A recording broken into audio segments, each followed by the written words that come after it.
සෞඛ්‍ය සේවා නිලධාරීන් සංගමයේ සභාපති ස්ථානීය මධ්‍ය පළාතේ සෞඛ්‍ය විභාගයේ නියෝජනයේ ස්ථානමාරුවෙන් විශ්වවිද්‍යාලයේ ස්ථානමාරු සිදුකිරීමේදී මධ්‍ය පළාත් සෞඛ්‍ය දෙපාර්තමේන්තුවේ රීරු සේවයේ ජ්‍යෙෂ්ඨ පළමුදු රීරු මහතුන් හරේ සෙක්‍රටරි වූ දෙපාර්තමේන්තුවේ එළියේ දෙපාර්තමේන්තුවට මාරු කරලා තියෙනවා. එතකොට මේ කණ්ඩායම මාරු කරනකොට අපි මේ සම්බන්ධයෙන් පළවෙනිම දුරුපත් හැදෙනකොට කමිෂන් එකෙන් අපිට ලියුම එවනකොට අපි දැනුවත් කිරීමක් කරා. ලිඛිතව අපේ පළාතේ මෙන්න මේ වගේ සේවාවක් පවත්වාගෙන යන්නේ මේ පුහුණු කණ්ඩායම එළියට මාරු කරන්න එපා. අපි පුහුණු ස්ථාන මාරුවෙන් කිරීම කරනකොට එකඟයි මේ පුහුණු කණ්ඩායම ඇවිදින් මධ්‍යම පළාතේ ජන ජීවිතයට බාධාවක් ඇති වෙනවා.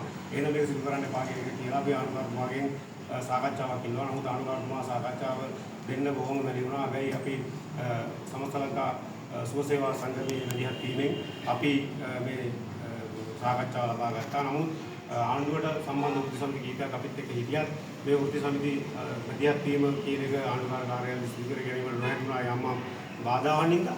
නමුත් අවසානයේදී මේ ස්ථානමාරු ලේඛනයේ එළියට එනකොට අපි 41 දෙනෙක් ස්ථානමාරු සිදු කරලා තිබ්බා. හැබැයි අභියාචනාවලින් අපි නැවත ඉල්ලුවත් මේ ස්ථානමාරු මෙසේම සිදු වුණා. ඉතින් මේත් එක්ක අපි බලනකොට අපේ පළාතේ සෞඛ්‍ය සේවාවේ බොහොම දිගවැඩීමකට ලක් වීමට නියමිතයි. මේ ස්ථානමාරු ක්‍රියාවේ සිදුවීම තුළින් පළාතේ ජනතාවගේ රෝගීගේ ජීවිත අවදානමට ලක් වීමට නියමිතයි. අපි 1947 පළාත් සභාව පටන් ගත්ත කාලේ ඉඳලා වසර 40ක් පුරාවට සෞඛ්‍ය දෙපාර්තමේන්තුව ඇතුලේ තමයි ස්ථානමාරුවෙන් ක්‍රියාත්මක වුණේ. වසර 5න් පාඩ අපි ස්ථානමාරුවේ සෞඛ්‍ය ආයතන වල විතරයි පළාතේ. නමුත් මෙදා දෙපාර්තමේන්තුවේ එළියේ කුෂිකර්ම අධ්‍යාපන සත්ව නිෂ්පාදන වගේ ආයතන වලට අපේ සේවකයන් උදාහරණ දෙනවා. ඒ මගින් ඒ නුපුහුණු සේවකයන් අපේ දෙපාර්තමේන්තුවට පැමිණලා තියෙනවා. මේ 31 වෙනිදා අපේ ස්ථානමාරු නිවේදනය අවසන් කරලා අපිට අපි ඔය දෙපාර්තමේන්තුවේ එළියට යැවීමට පිළිපොරපත් සකස් කරලා තියෙනවා. ඉතින් මේ වෙනුවෙන් අපි සංගමයක් විදිහට මැදිහත් වෙලා අපි මේ සම්බන්ධව කරුණු දැක්වුවා. අපිට අහුම්කම් දුන්නේ අපේ පළාතේ නිලධාරීන් මේකට වගේ බලධාරීන් මේ තත්ත්වයට අද දැමුවා. හැබැයි අපි කියනවා අපි ජාතික මට්ටමේ වැඩපිළිවෙලකට ගියා. අපි අමාත්‍ය මණ්ඩල පත්‍රිකාවක් මේ වෙනුවෙන් නිකුත් කරගත්තා. ජාතික මට්ටමේ සංවිධානයක් මේකට හැදුවා. පළාත් 9 එකතු කරා. ඒතර මේ සංගම් වලට උවමනාව තිබ්බා මේ සේවාව ස්ථාපිත කරලා. නමුත් අපේ පළාතේ ආණ්ඩුකාරතුමා මේකට අහුම්කම් දුන්නේ නැහැ. ආණ්ඩුකාරතුමා තොරතුරු ගෙන්න ගත්තා. ඒ තොරතුරු නිලධාරීන් වැරදි විදිහට ඒවලා තිබ්බා. අපි ඒක පෙන්නුවා. ඒකත් සාවධානව අහුම්කම් දුන්නේ නැහැ. හැබැයි අද වෙනකොට සමස්ත ලංකාවේ පළාත් කීපයක මේ සංයුක්ත සේවාවක් විදිහට ක්‍රියාත්මක වෙනවා. දෙපාර්තමේන්තුවේ ස්ථානමාරුවෙක් වෙන්නේ නැහැ. මේ මෑතකම සිද්ධිය උතුරු මැද පළාතේ රීදුරු 17 දෙනෙක් සෞඛ්‍ය දෙපාර්තමේන්තුවේ එළියට ස්ථානමාරු කිරීමට සූදානම් වුණත් ඒ කරුණු දැක්වට පස්සේ මේ ස්ථානමාරුව අවලංගු කරගත්තා. වයම් පළාතේ රීදුරු කණ්ඩායමක් සෞඛ්‍ය දෙපාර්තමේන්තුවේ එළියට ස්ථානමාරු කිරීමට සූදානම් වුණා. නමුත් වෘත්තීය දෙපාර්තමේන්තුවට වෘත්තීය තියෙන වැදගත්භාවය ඒ දෙපාර්තමේන්තුවේ ප්‍රධානීන් පෙන්වුවාම සේවකයන්ගේ තියෙන මේ පුහුණුව මේ සේවාවට අවශ්‍යයි කියලා පෙන්වුවාම ඒක තේරුම් අරගෙන මේ සේවාව රැක ගන්න කටයුතු කරා. නමුත් අපේ පළාතේ කනගාටුවට කරුණක් නමුත් මේ දිගින් දිගටම මේ සෞඛ්‍ය මර්ධනය කිරීමේ වැඩ පිළිවෙල ක්‍රියාත්මක වුණා. බලධාරීන්ට නිලධාරීන්ට උවමනාව තිබ්බා අපිව මාරු කරන්න කොහොම හරි. මෙදාසරේ කියලා තිබුණා අපි කොහොම හරි මේක කරනවා නැත්නම් මම මේ තනතුරේ ඉඳලා වැඩක් නැහැ කියන වගේ කතා කියලා තිබුණා. අතරම මේක අපි දකිනවා මේ ආණ්ඩුව අපහසුතාවයටපත් කිරීමේ ක්‍රියාවලියක්. මොකද මේ පළවෙනි වෙඩිමුරේ පත්තු කරන්න අපිව ඉදිරියට ගෙනල්ලා ආණ්ඩුවට විරුද්ධව මේ වැඩ පිළිවෙල කරවන්න. මොකද ආණ්ඩුව අපිත් එක්ක ඉන්නේ. ආණ්ඩුවේ වෘත්ති සමිති කීපයක් අපිත් එක්ක සම්බන්ධයි. වුන් උත්සාහ කරා නිරන්තරයෙන් මේ ගැටලුවට මැදිහත් වෙලා විසඳුමක් අරන් දෙන්න. නමුත් පළාතේ ඉන්න නිලධාරීන්ට මේ සම්බන්ධව වගේ වගක් නැතුව ඉන්නවා. මොකද අපි විශේෂ සෞඛ්‍ය ලේකම්තුමා සමග කතා කරා. අපි ගරු අධ්‍යක්ෂකතුමාලා සමග කතා කරා. ඒ හරහා ගරු ආණ්ඩුකාරතුමාන් මැදිහත් වෙලා සාකච්ඡාවට කීපයක් පැවැත්තුවා. නමුත් කිසිම වෙලාවක වුන් සූදානම් වුණේ අපේ තියෙන මේ පුහුණු වීම සම්බන්ධව කතා කරේ නෑ, මායින් කරේ නෑ. මොකද ගිලන් අතර රියදුරෙක්ගේ අතිකාල ගැන තමයි ඒගොල්ලෝ කතා කරේ. ඒක තමයි එළියට යවුව ප්‍රචාරය. අතිකාල ගන්නවා ගිලන් අතර රියදුරෙක් මෙච්චර ප්‍රමාණයක්. මේකට ලෝභකම මේගොල්ලෝ යන්නේ නැති. අන්න ඒ වගේ එකක් සමාජගත කරා.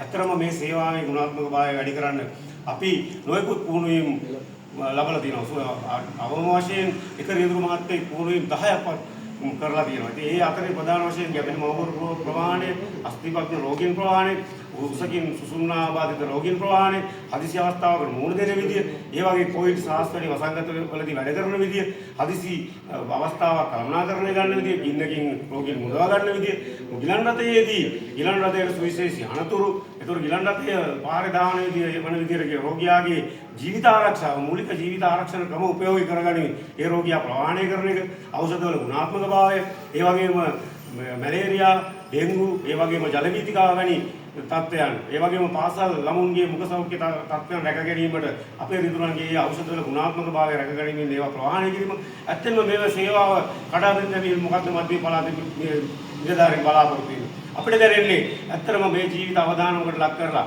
මොකද්ද මේ අපෙන් පිරිමාන්න හදන වෛරය. ඇත්තටම අපි දිගින් දිගටම මේ ගැන පෙන්නලා දුන්නා. මේ ජ්‍යෙෂ්ඨ රියදුරු මහත්තුරු අවුරුදු 20ක් 25ක් සේවාව ඇතුලේ උපයාගත්ත දේවල්. සමහර රියදුරු කණ්ඩායමක් ඉන්නවා අපේ අතරේ. ඔවුන් වැඩ කළ තිබේ උපස්ථායක ශ්‍රේණියේ, කම්කරු ශ්‍රේණියේ, ඉසිර යන්ත්‍ර ක්‍රියාකාර ශ්‍රේණියේ ඔවුන් උසස් සොයුමක් විදියට ආවේ. උන් කැමති නැහැ දෙපාර්තමේන්තුවේ එළියට යන්න. නමුත් මේ ඔවුන්ගේ සේවාව ඒකාබද්ධ සේවයට අන්තර්ගාමී කරලා ඔවුන් මුලා කරලා ඔවුන් කවදාවත් ඉන්නේ නැහැ මේ දෙපාර්තමේන්තුවේ එළියට මාරු කරයි කියලා. දැඩි හිත් වේදනාවකින් මේ සේවකයන්ට එළියට යන්නේ. ඉතින් ඒත් එක්කම මේ සේවාව කඩාගෙන වැටෙනවා. මේ සම්බන්ධයෙන් අපි අදාළ කරුණු කිව්වට මේක අහන්න සූදානම් වුණ නැහැ පළාතේ වල්ලාරේ. අපි 2026 4/6 වෙනි දින අපි දැවැන්ත වෘත්තීය ක්‍රියාමාර්ගයක පිවිසෙනවා. ඒ පිවිසෙනකොට අපි මධ්‍යම පළාත විදියට ලෙඩ නිවාඩු වාර්තා කරනවා. අපි දැනටම අපි 41 දෙනෙක් ලෙඩ නිවාඩු වාර්තා කරලා ඉන්නේ. ඒතර අපි සඳුදා දිනේ සම්පූර්ණ මධ්‍යම පළාතම අපි හදිසි සේවාවන් පවත්වා ගැනීම අපි වෘත්තීය ක්‍රියාමාර්ගයක පිවිසෙනවා. අපි දැවැන්ත අරගලයක පිවිසෙනවා. අපි මහාරාන්ති උපවාසයකට යනවා. උද්ඝෝෂණ ව්‍යාපාරය දියත් කරනවා. ඒත් එක්කම සමස්ත ලංකා සංගමයේ මැදිහත් වීම ගන්නවා. පළාත් 8 ඉතුරු රියදුරු සංගම වල සහයෝගය අපිට තියෙනවා.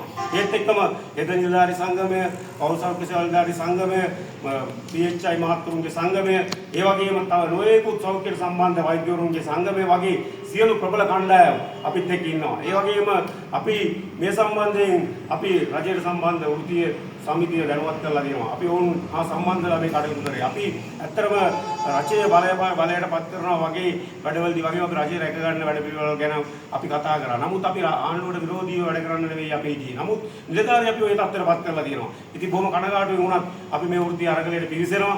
අපිට කියන්න තියෙන්නේ යම් කිසියකින් අපි මේ අරගලයට පිවිසිච්ච වෙලාවක යම් කිසි රෝගියෙකුගේ ජීවිතය අවදානමකට ලක් වෙනවා නම් මධ්‍යම පළාතේ ආණ්ඩුකාරතුමා ඇතුළු බලධාරීන් මේ වගකීම බාර ගන්න ඕනේ. මොකද සමස්ත ක්‍රියාවලිය මේක වෙනවා කියන එක අපි දිගින් දිගට කිව්වා. මේ මර්ධනය කරන්න එපා කියන එක කිව්වා. නමුත් මේක අහන්න නැත්නම් අපි පළවෙනිම සාකච්ඡාවට ගියා.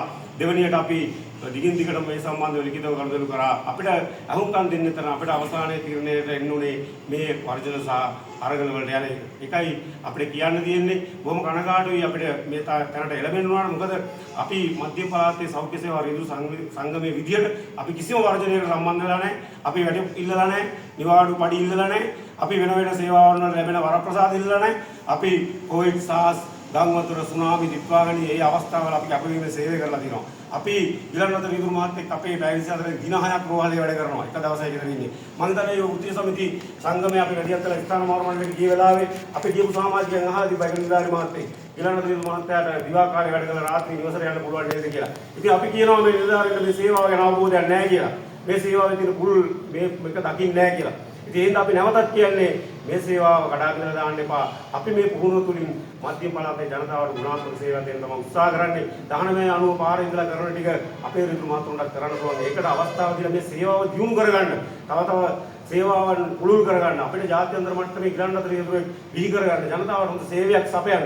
මොකද අපේ දැන් තියෙන ඊළඟවල තියෙන මේ උපකරණ වල වටිනාකම කෝටි ගණන්, ලක්ෂ ගණන්. ඉතින් ඒකට මේ උපකරණයක ක්‍රියාකාරීත්වය නවක රියදුරු මහත්තයෙක් ඇවිල්ලා එකපාරට ඉගෙනලා දෙන්න කියලා කොහොමද කරන්නේ? එහෙනම් මේ සඳේ කරුණික අවධානය යොමු කරලා මේ ස්ථානවල වළංගු කරලා මේ දෙපාර්තමේන්තු සේවාව රැකගෙන දෙන්න ලෙස කරුණාවෙන් ඉල්ලා සිටිනවා. ඔව් ඒ වගේම විශේෂයෙන් දැනගන්න ක්‍රියාක කී දෙනෙක් ඉන්නවද සහ අදිසි අවස්ථාවකදී යම්කිසි අදිසි අවස්ථාවක් මධ්‍යම පළාත තුල ඇති වුවොත් ඒ සඳහා ඔබතුමාලගේ ඇසිරීම කොයි ආකාරයෙන් සිදු වෙන්නේ මේ වර්ජනය සහ මේ ලෙඩ නිවාඩු සහ වර්ජනයේ උපවාසයේ ඒ යන අතරතුර කොයි විදිහට ඇසිරෙන්නේ?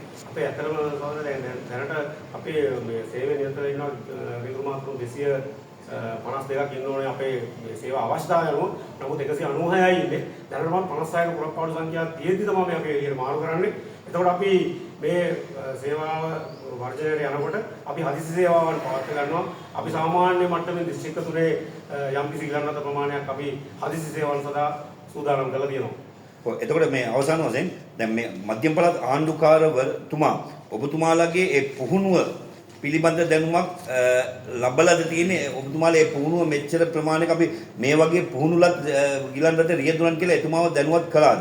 ඒ වගේම දැන්ට අලුතෙන් මදෝනින කට්ටියට පුහුණුවක් ලබා දීලා තියෙනවා.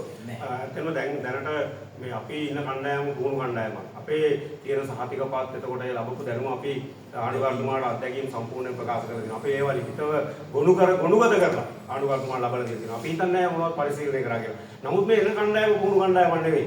ඒගොල්ලෝ ඉන්නේ අවුරුදු 10ක් පසු වෛද්‍යකීය කුෂිකාර්මික අධ්‍යාපනයක වැඩ කරලා. එකපාරට මේ සෞඛ්‍ය දැනටමත් කීප දෙනෙක් ඇවිල්ලා ඉන්නේ. ආපු ගමන් ගිලන්නද වලට ඒවලා තිබුණේ මම හිතන ආයතන ක්‍රියාවලියකට හරියට වෙලා තිබුණේ නැහැ. කෙලින්ම ආයතන වලට වෙලා තිබුණා. ආණ්ඩුකාරතුමාට අනුව මේ රියදුරොත් තව එක් රියදුරෙක් විතරයි ගිලන්ට රියදුරෝ නෙවෙයි. එහෙන් බලපුවාම ඒ රියදුරත් කෝකට ගියත් එකයි කියන තැන ඉඳලා තමයි ආණ්ඩුකාරතුමා කටයුතු කරන්නේ.